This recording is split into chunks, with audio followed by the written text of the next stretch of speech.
This episode of the New Medical Nomads podcast is brought to you by Nomadicare. Now, personally, I love Nomadicare. I've used Nomadicare, and I recommend the company to all new travelers. What Nomadicare does is it takes the fear out of getting set up with a bad recruiter, which is the biggest fear that you have jumping into this journey. So they sit down, they interview recruiters, they vet them, get them on a list, and then provide them to you as a free service, as a free recruiter matchmaking service in order to get you started on your journey. Now, usually you only get 2 recruiters going through Nomadicare, but being a listener of the show, you can get 3. So this is how it's going to work. You go to nomadicare.com/Dylan. You will get set up with 3 recruiters to be on your dream team, as well as a guide to get you started on your journey. The second sponsor of the show is TravCon, the Travelers Conference. I'm super excited to announce them as a sponsor of the show. TravCon was there for me before I got started as a medical nomad, and now I'm actually involved with the planning of the event. So super aligned, super congruent. I've been promoting them before they were even a sponsor, and so I'm excited to have them on. So there are 3 main reasons that you should go to TravCon this year. Number 1, value. This is the cheapest conference to go to as a medical professional, and also the only place that I've ever felt like royalty when you're walking in and all these staffing agencies and all these recruiters want to talk to you, and you're bumping elbows with these travelers and they're interested about your story, about where you're coming from and what you're doing. And it's overall just a really good feel-good event.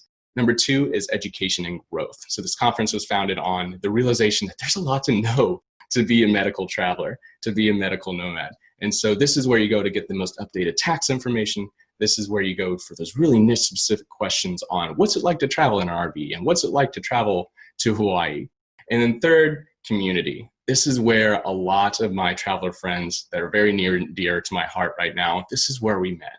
So this is where the relationship sparked. And it's also one of the only places that you get to go to and see the leaders and meet the leaders of the industry, both on the staffing agency side and on the traveler side, and also get to meet your recruiters face-to-face that you've been working with.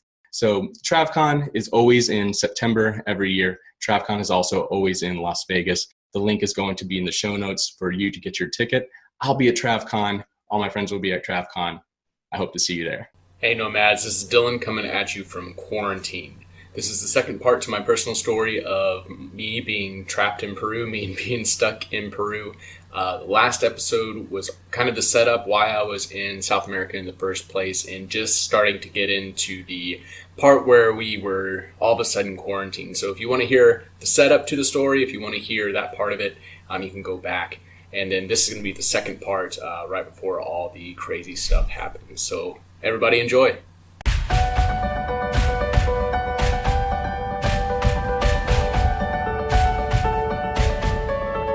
So Jess and I start walking back, and we go to the train station. There is a massive, massive line at the train station. Huge. We wait in line for 5 hours. During that 5 hours, it starts downpouring rain, of course. There are dogs all around. People are starting to push. I ended up knowing some people up at the front, so I went from the back. Jess was back there with a couple, made some friends, and just hung out there. I went to the front just to see what I could see, and I ended up kind of blending into this one group. And there was pushing and shouting and frustration, and people were pushing each other, and then dogs. There's a bunch of stray dogs everywhere, so because people are pushing and shouting, these dogs are now trying to fight each other. And it's starting to get really chaotic. The day before, nobody was wearing masks. Now all of a sudden, everybody's wearing masks. As of all of a sudden, now the virus is a real thing. So we wait there for 5 hours, trying to get a hold of our tour guide lady. Not having a lot of success. Finally get a hold of her and trying to understand. Again, nothing's ever straightforward in Peru. I knew what I was saying. I was understanding what she was saying, but then I would ask the same question and she would say something not completely different, but a little bit different the next time. And I could not tell. She wanted us to go and meet our original plans, which is to walk down those train tracks for 3 hours. go to that meeting spot, and somebody was supposed to pick us up there. So called, and she wasn't sure if they would be there. Called back. She said, yeah, he might be there. And then called back, and then it was a different guy. He said, no, he's there right now. And then I called back, and then she said she didn't know if he was there. And so we didn't know. It wasn't a very trustworthy option to go this route. So start looking at the trains. I finally get up to the front where I can read the sign. The train stations aren't going to Cusco. They're going to like a town close to Cusco. It's still like an hour and a half away. Did not want to end up in a situation where it was like one of those rundown northern Peru towns. So after 5 hours, they're still not letting anybody buy tickets. They're only taking people who had tickets that day or tickets in general. So if you had it for the next day or 2 days from now, you could go back on that train using those tickets that you already bought. But if you didn't have a ticket, you're kind of out of luck. And so we after 5 hours, realized we're not going to get a ticket to this train. So might as well take the chance, walk the long 3 hours down to this guy in a van, the guy in the Colectivo. Hopefully he's there. If not, then we have a 3 hour walk back, and we'll be stuck in this small town with 2 pairs of clothes, 1 computer, 1 working phone. Not sure how food situation was going to work out. Not sure how laundry situation was going to work out. So I was very nervous. I was very, I guess, focused. I didn't want to talk about anything else. I am super thankful for Jess being there, because I don't think I could have traveled with anybody better. And I don't think this situation could have went better with anyone else, because she was completely content. She was totally fine. I didn't have like another person to worry about that was freaking out, that was hyperventilating, that was crying. She kind of just let me have my space. I was focused on problem solving, made the decision to go. We left. We started walking. Another part to this was that Jess had made some friends at the back of the line. So there was probably about 5 persons from a mix of Australia to England, all English speaking. They were asking if we had room. I was calling the lady. She couldn't guarantee anything. She wasn't really answering the question anyways. So we told them, like, you can come along. We're going to start walking. And they just decided to tag team with us, walk back the 3 to 4 hours. Once we got to the meetup point, everything was normal. The people in the vans were operating as normal. So I know Jess and I got back there, and we met one girl that came to Machu Picchu with us. And she's like, why would you think that these buses were canceled? And my response was like, why would you think they were still here? Because all the buses got canceled out of that small town. All the trains had been canceled. There were rumors flying around that they were setting up police stops and weren't letting people through. Once we got to that meetup spot,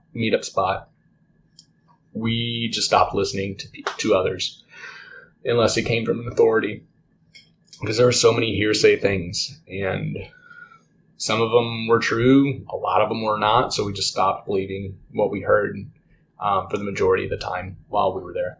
We get back on that meetup spot. Still at this point, I'm not super comfortable. I'm not going to feel comfortable until we get to Cusco.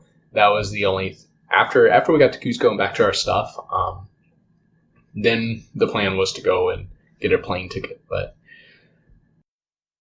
it was a long drive back. I don't think we got back until 8 p.m. that night, 9 p.m. that night. So we'd been up since 3 a.m. to 8 p.m., 9 p.m. We get on this one bus.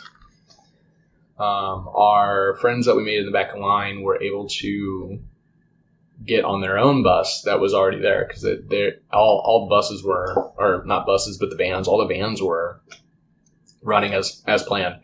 So they had their own place or shuttle to catch. We had ours. We get in the shuttle, we get in the van, We go back, we get to that landslide spot where you have to get out. We walk down that wall, and then we're getting to the second van.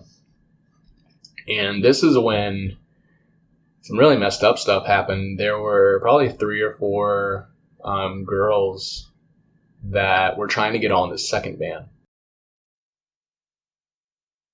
And this place is like in the middle of nowhere. I thought our meeting spot after 3 hours of walking was in the middle of nowhere. This is like, there is a parking lot and there's nothing else. And the second bus driver did not have their names on his list, and he was not allowing them to get on the bus. They were confronting him about it. There's a language barrier again, and he wasn't going to. And he was saying these stories like, oh, they're closing the road soon, we have to go now, like blah, blah, blah, blah. And he was getting ready to leave. So Jess and I gave my phone for them to try and contact their person, because their tour guide was supposed to give them their names. Of course, it's in the middle of nowhere. There's no cell service. So they give the phone back to me. They shut the doors, and they left those 4 girls in the middle of nowhere. The van drives off just in the parking lot. There was like some people around with like some extra cars, but they just left them there. So we were on our way back, and I believe I saw them pass us in a car. The 3 or 4 of them were in the back seat. I saw similar hair, and they looked similar when they passed. So hopefully that was them. Hopefully they did not get stuck there, because that would be absolutely awful to have to try and get back to that small town from that spot. But I'm pretty positive that was them. So good ending to that story. But we're heading back, and we finally get back at 8 p.m. And at this point, we still don't know how quarantine is going to be handled in Peru. We don't know, because we got like all the transportation was shut down, but everything else was like the restaurants were still open at that last place we were at. People were going out and like getting drinks that if they already had their train tickets. We get back to Cusco. People are out and about, walking around, no problem. We finally get back to our stuff. And that is when we finally had some relief, where we had the rest of our cash, and we had the rest of our clothes, just everything. Jess had her laptop at that point. There's also rumors that we weren't going to be allowed into these hostels anymore, because they didn't want to infect people. That ended up being true for some, but not all. So we were able to stay at this hostel that we had stayed at before. And we stayed there a couple days. And along the way, we found out, because as soon as I had cell signal, I started calling and trying to schedule things. And even though that we were supposed to have 2 days of being able to fly out of the airports, for some strange reason, all of those flights got canceled. Every flight leaving Peru was canceled. Now, the domestic flights were still working. We had friends that flew from Cusco to Lima, but they could not fly from Lima to anywhere else. So the government had effectively shut down the borders 4 hours warning and gave us no option, if you were already in the country, to leave. More on this in the next episode when I talk about governmental support. And so things went from not serious at all to, hey, you guys should probably just stay in Peru because you're safer there, to all of a sudden we're trapped. We decided to stay in the hostel for a few days. The next day was kind of normal. The following was a little harder. We were getting stopped like 6 or 7 times by police just being out. Nobody was wearing a mask at this point. We're going to markets. And that's why we're getting stopped. We're going to these markets and to get food. And some of these hostels, once you left, they would not let you back in. They had like their own kitchen and stuff, so they were making you pay for them to cook food for you. It was like the same bland rice and pork steak and veggie soup something every day. but you had really no reason to leave. Like, you could easily eat there and like just live there for a little bit. Ours wasn't, so we could leave and go back. But I did get nervous about being in a hostel because I was worried that somebody would get sick and then they would shut that whole hostel down and quarantine the whole thing. You wouldn't be able to leave. So probably day 2 is when I was like, I want to get an Airbnb. I was thinking just Jess and I get a place. She probably would have went bonkers. She's not as introverted as I am. So she wanted to stay at the hostel, but then the crew that we walked back with, they had the same ideas. And so they agreed to come in an Airbnb with us. We ended up finding one for like a 5-person place. I think on day 3 or day 4, we moved in. This lady was so nice. It was so refreshing because at this point, the first couple of days we would get stopped by police. Not to stereotype, but the guys tended to be really stern and like kind of ridiculous. Like, do you know there's a quarantine going on? I was like, oh, I had no idea, type of thing. But the women officers, they were much more like, do you know where you're going? Do you have a place to go? Like really like caring. But then after a while that stopped and it was just very like stern from everybody. Anytime we would leave, we got stopped multiple times, just because we were white walking around. And we couldn't walk in groups anymore. All of a sudden we started having to wear masks. We couldn't find masks. So all we're doing is like parting a bandana over our mouth, white t-shirting it. And we moved into this Airbnb, and this lady is so nice. She's really helpful. She's like telling us, she speaks pretty good English too, so we can actually have a conversation. I'm able to tell jokes for the first time in a while, and everything's going pretty good. We're super close to a really nice market there. It's like, we called it the clean market because all the other ones had like pig heads and fish just like cut and gutted out in the open. There's like flies everywhere. This place didn't. It was so nice. And so we were very fortunate. Not only that, it had fast internet, which that was the first time outside of a hostel we found fast internet ever. So lucky. So yeah, very fortunate to not be in that small town in Aguascalientes near Machu Picchu. Very fortunate to get back. Very fortunate to get out of a hostel and into an Airbnb. The roommates ended up being super cool. They're all from the UK. I believe one was from London. The other 2 were from like a smaller town outside of London. And they were cool. So everything that had happened was very fortunate for all of us. As we stayed there, more and more as every night went by, the rules started getting stricter. So you didn't necessarily know what the rules were because they're not posted anywhere. They're coming on TV and saying them in Spanish, but you can't they're not recorded anywhere. Like, we have no idea what the rules are. And so you don't know until you get stopped by an officer and he says you can't walk in groups, or it's not that clear either. You just think that he's picking on you because you see all these other Peruvians walking around in groups and they're not stopping them. So why are they stopping the 2 whiteys on the street? And you have to wear masks. The markets were actually really good.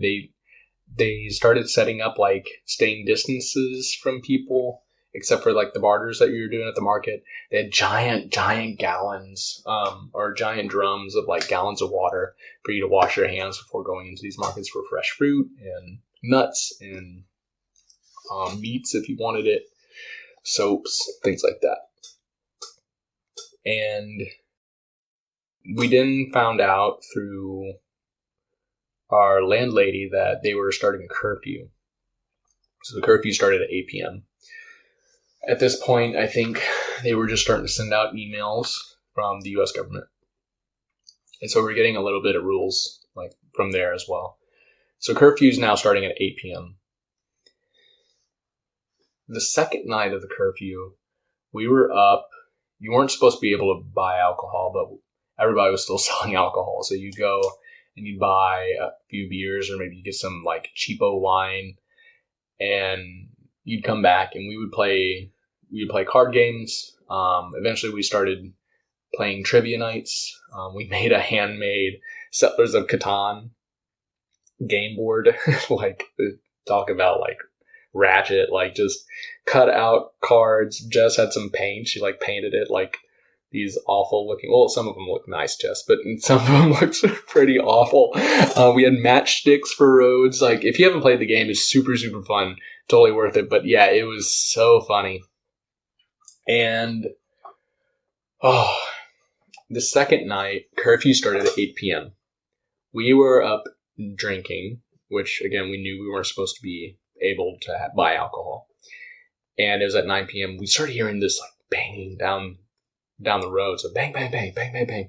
And so we look out, and police are going door to door to door to door, banging on people's doors. And they see us poking our heads out on the street, and they start walking our way.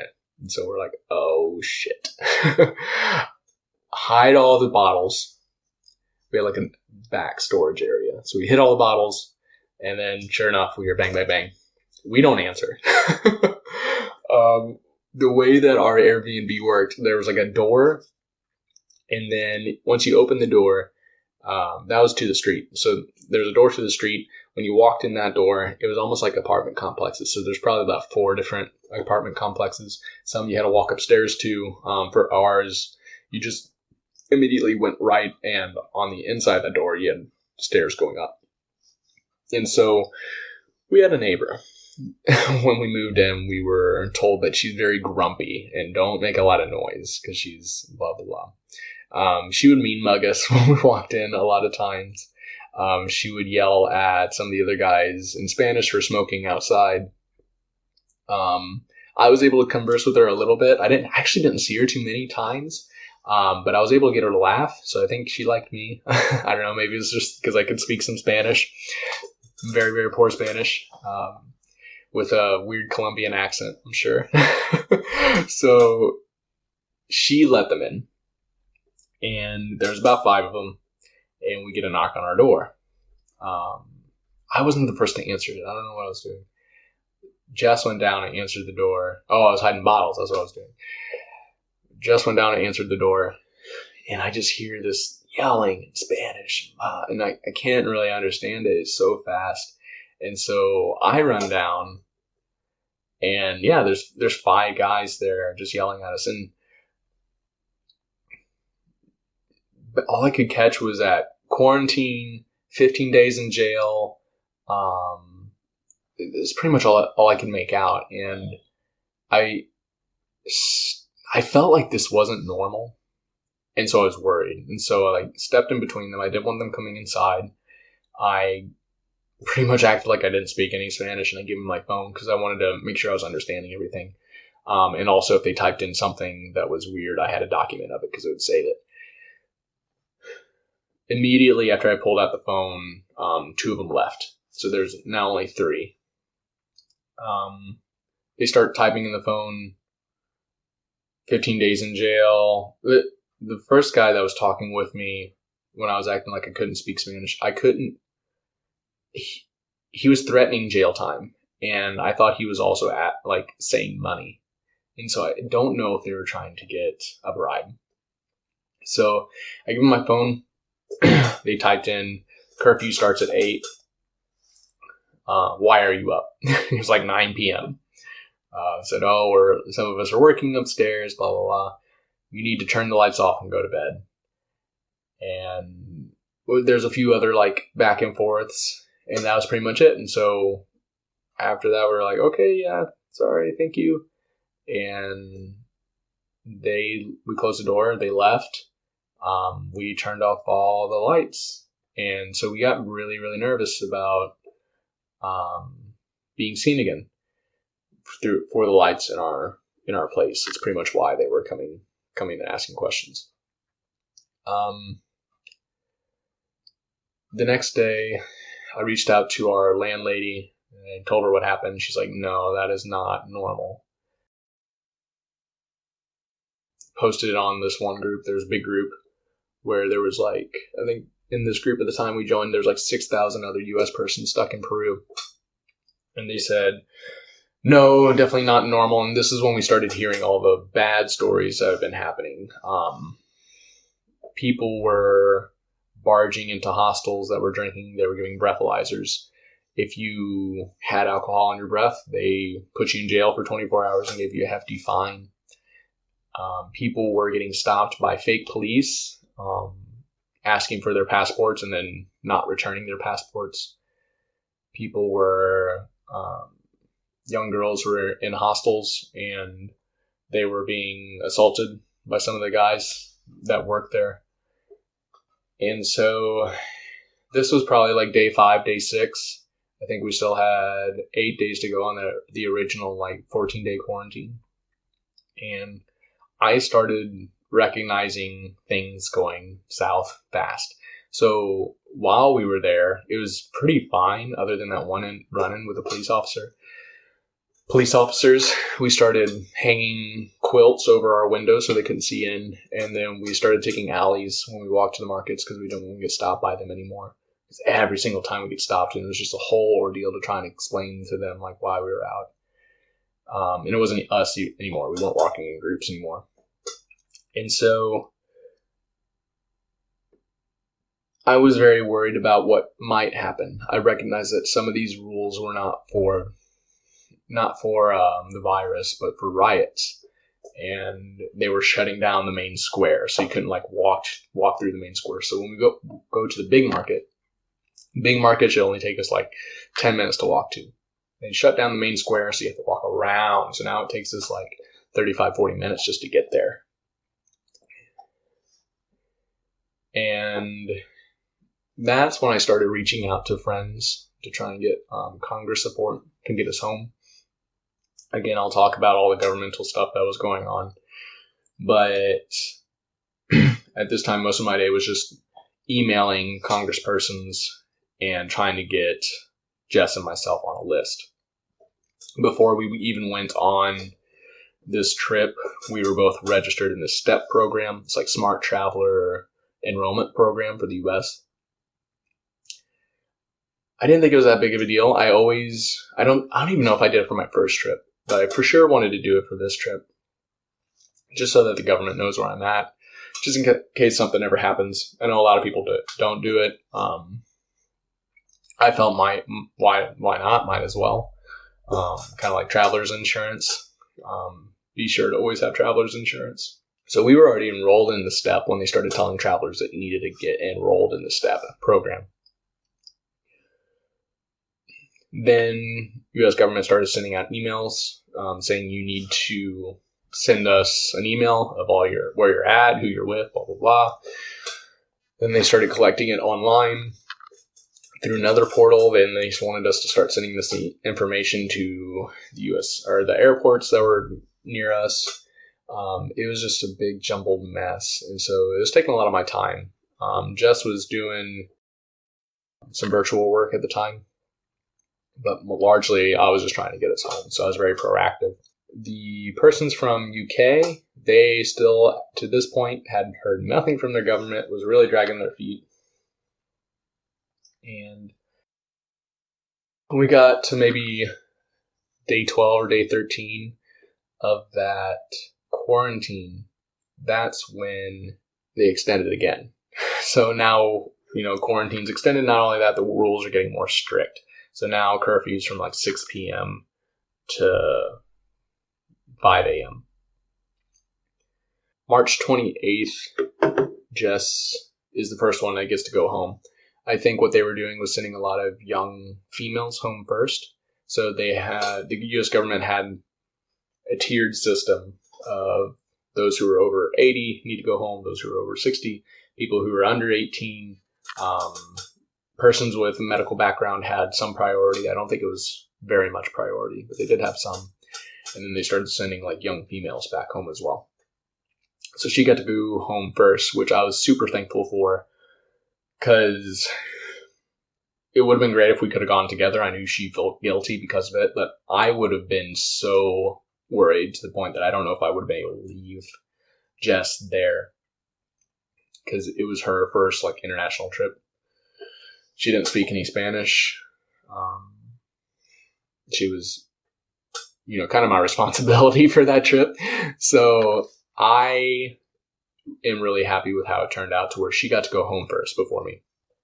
After she went, her and one guy from the UK group that was with us got to leave. The next day, the 2 other UK persons got to leave, and then I was solo. I was just there chilling alone. And I think it wasn't until April 1st that I started getting really nervous that I was going to be there for an extended period of time. And this whole time we're seeing Peru restricting the amount of flights that can go out. They were like kind of setting up roadblocks for the U.S. government to get us out. The U.S. government was dropping the ball left and right. They could not get coordinated. They were not acting in the way that getting us out was their top priority. Again, that's why I want to leave this whole government side to the next part. And I was worried that they were going to cancel repatriation flights, which is government paid flights, that altogether. And then I was going to be stuck. So I stocked up. I talked to the landlady. She said I could stay there as long as I wanted, pay day by day, and gave me a really good discount. Absolute lifesaver she is. And I was starting to get really nervous. And I finally, after I stocked up on food, finally got the notice from the U.S. government that I had a flight the next morning. I think it was like 6 p.m., 7 p.m., something like that. I got the email and said, hey, you need to be at this meeting point by like 7 a.m. in the morning. So all of a sudden I had all this like food, that I didn't want to go to waste. So I gave it to her and some French girls across the street, and packed up and left that next morning. So I got to leave April 2nd. Got up really early, walk into the meetup spot. I get in the wrong line because, again, the U.S. government's not very organized, and I have no idea where this bus is. And so I go to the one line that's in the area, and it's all for Germans. So I wait in this line, and they tell me when I get up front, they're like, oh, you're in the wrong place. And they have no idea where it is either. So eventually, after I asked the 4th police officer in Peru, he knew what I was talking about. The other ones kept telling me to go inside. Again, not very helpful. Everything in Peru is extra difficult. So finally get on this bus. This bus takes us to, me and maybe like 17 others. This bus takes us to U.S. airport. Or not U.S. airport, to the Cusco airport. You line up, 6 feet apart. People are yelling at you, all in Spanish. And they hand you paper, and you have to sign, and it's a promissory note that says whatever the price of the ticket, you owe it. So you have to pay it. But they won't tell you what the price is. They just say it's going to be fair, in quotes.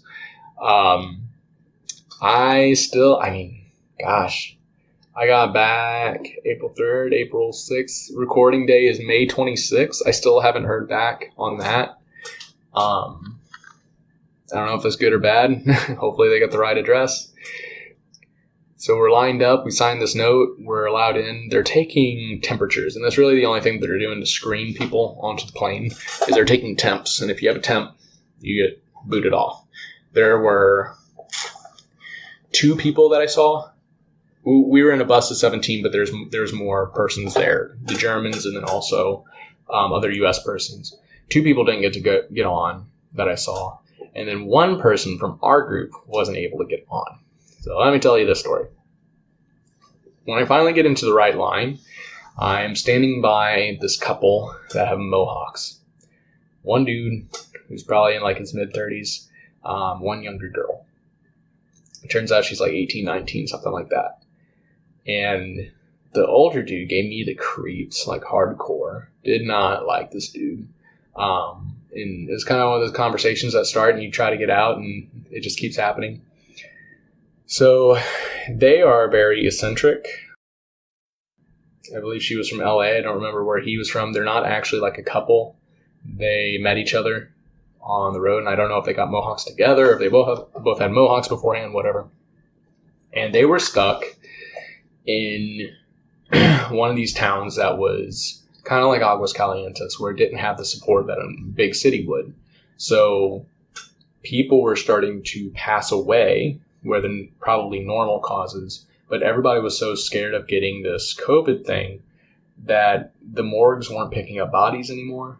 And they were just laying the bodies out on the street covered up. And so there's literally bodies in the streets in these smaller towns, versus the big cities like where I was. Again, super thankful for everything that happened for us on this trip.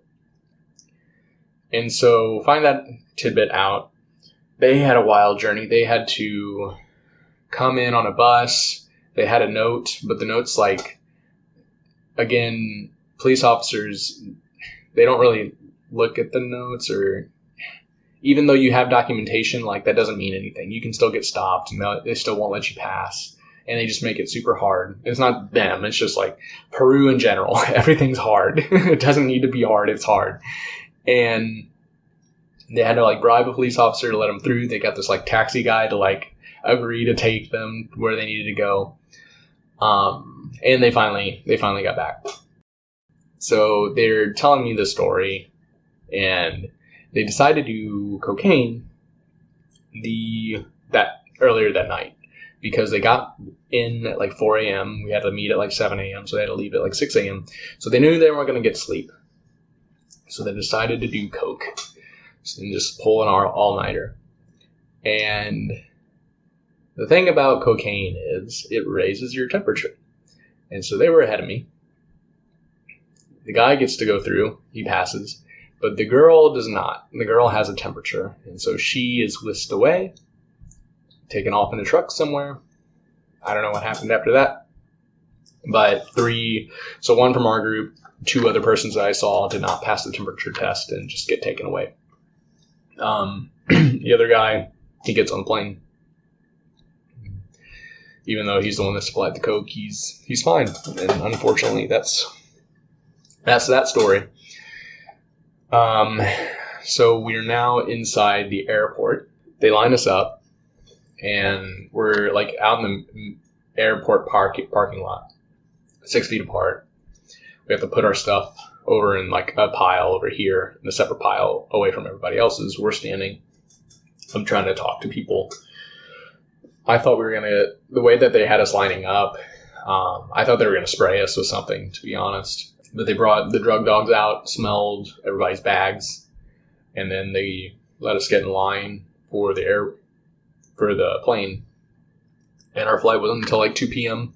So I think at this point it was probably like 10 a.m. or so. Now, during this whole time, we'd been in touch with some friends, and I had some friends that were from Germany that I met in Medellin in that Blink Spanish school.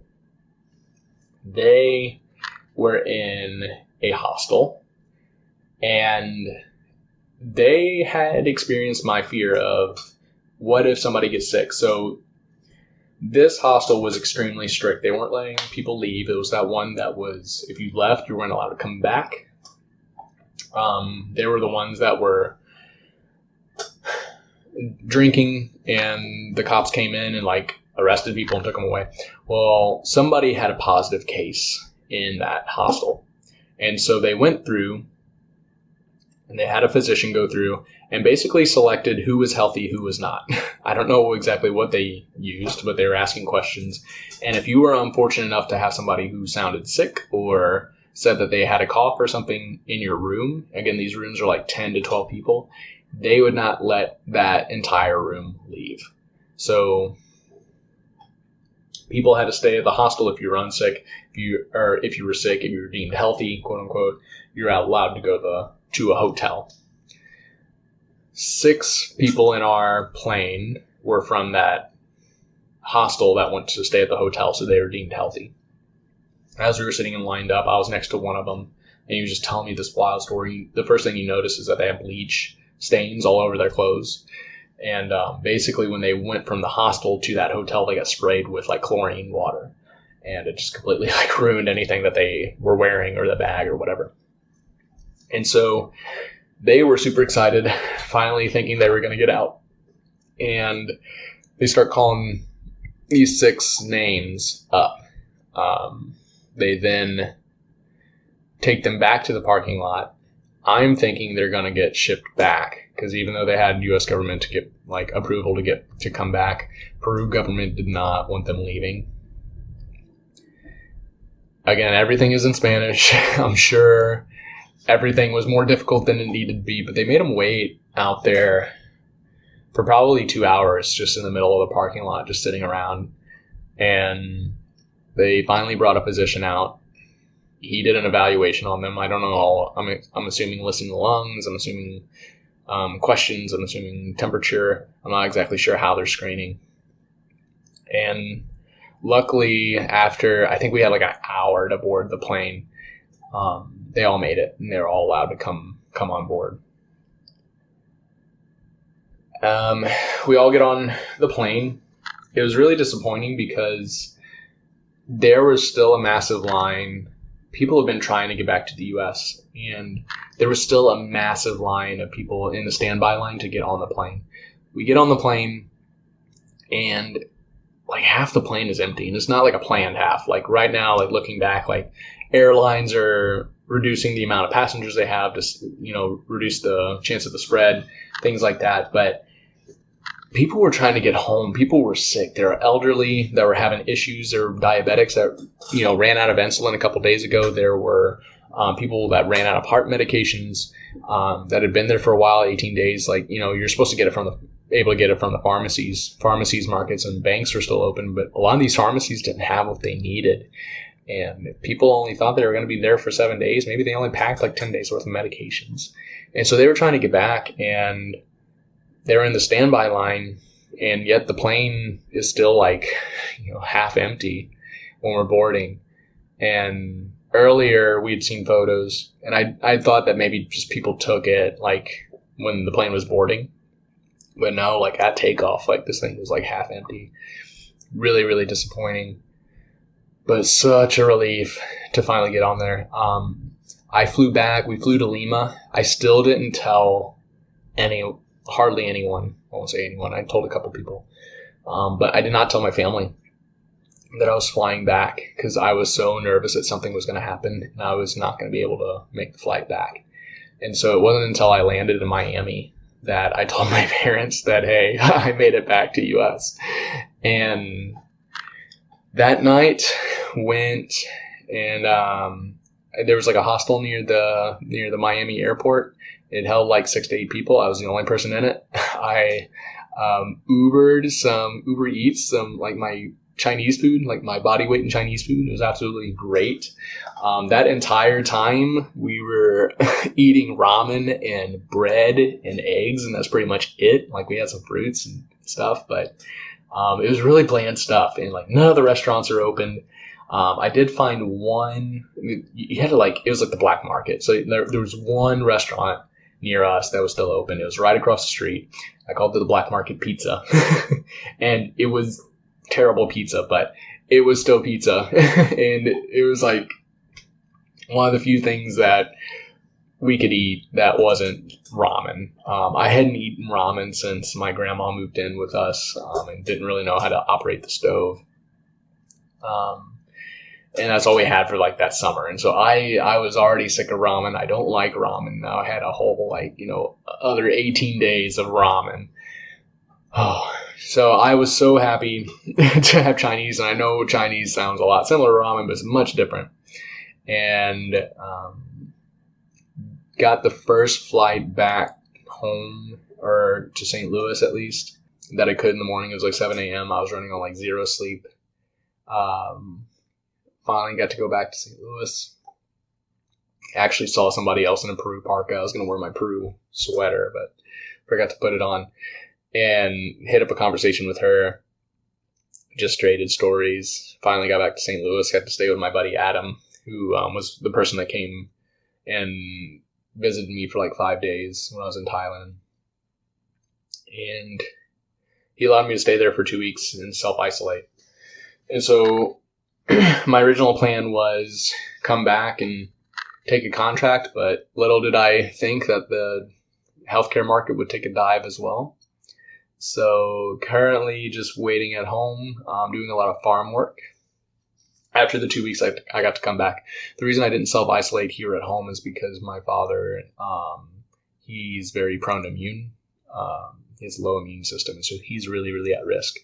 And so I didn't want to bring any of that back, after being in 3 international airports, Cusco, Lima, and Miami. So stayed in St. Louis for 2 weeks and then came back. And been doing a lot of farm work. Very excited to figure out that I can actually record now. And yeah, kind of feeling out what retirement would be like. Doing a lot of exercises. Really enjoying the family time. It's been a while since when I'm back home, it might be a month out of the year. So this is actually, there are some silver linings out of this.